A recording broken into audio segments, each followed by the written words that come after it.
So welcome to the second part of motion in the straight line. तो इसका second part बनाना पड़ा क्योंकि जो इसका पहला पार्ट था उसके last ending of the video में मैं मोशन अंडर ग्रेविटी बता रहा था, तो due to some technical error वो बेसिकली कट हो गया, तो इसलिए मैं ये पार्ट वापस एक्सप्लेन करूंगा।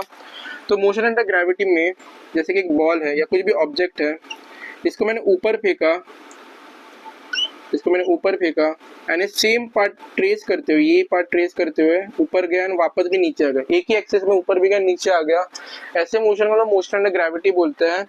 यहाँ पे जो एक्सेलरेशन रहता है वो g के बराबर रहता है, जिसकी वैल्यू 9.8 मीटर पर सेकेंड रहती है। लेकिन अगर ये मेंशन नहीं करा गया और आपको बेसिकली कैलकुलेशन थोड़ा इजी करना रहेगा तो you can just make it 10 metre per second, take it 10 metre per second, ये वाई एक्सेस, ये एक्स एक्सेस। तो अभी मैंने जैसे कि लास्ट लेक्चर में कुछ फॉर्मूलेज बताए थे, जैसे कि S is equal to u t plus half a t square, v final square minus v initial square divided by 2a, और v initial plus v final divided by 2 into t. और एक formula बताया था v is equal to u plus a t. यहाँ पे याद रखना कि u एंड v इनिशियल जो बेसिकली है वो सेम चीज़ है।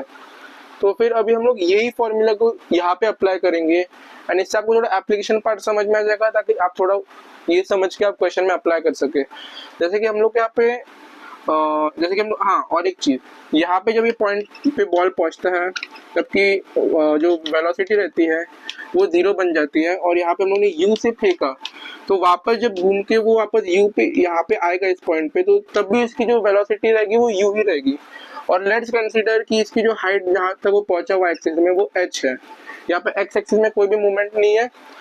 तो फिर हम लोग जैसे कि निकालना है u और बेसिकली टाइम पीरियड। तो यही दो फॉर्मूलेज आपको मेन याद करने हैं, तो ये मैं डिराइव करके आपको दिखा दूंगा ताकि थोड़ा सा आपको एप्लीकेशन पार्ट समझ जाए। तो जैसे कि ये हम लोग यहाँ पे फॉर्मूला यूज करना है फॉर इंस्टेंस, तो S is equal to v final square minus v initial square divided by 2a। तो यहाँ पे S की वैल्यू तो हम लोग ने h कंसीडर की, h is equal to v final square.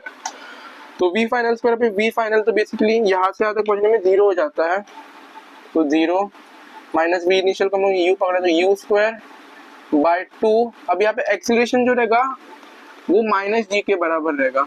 क्यों? बिकॉज डिस्प्लेसमेंट जो हो रहा है वो ऊपर के साइड हो रहा है प्लस y एक्सिस में, लेकिन एक्सेलरेशन है वो नेगेटिव y में लग रहा है, इसके अपोजिट डायरेक्शन में एक्सेलरेशन लग रहा है, इसलिए एक्सेलरेशन को हम लोग माइनस g पकड़ेंगे और यहाँ माइनस g सब्स्टिट्यूट कर देंगे, तो 0 डजंट मैटर एंड ये बेसिकली कैंसिल आउट हो जाएंगे। तो हम लोग को फाइनल u की जो वैल्यू मिलेगी वो होगी √2gh।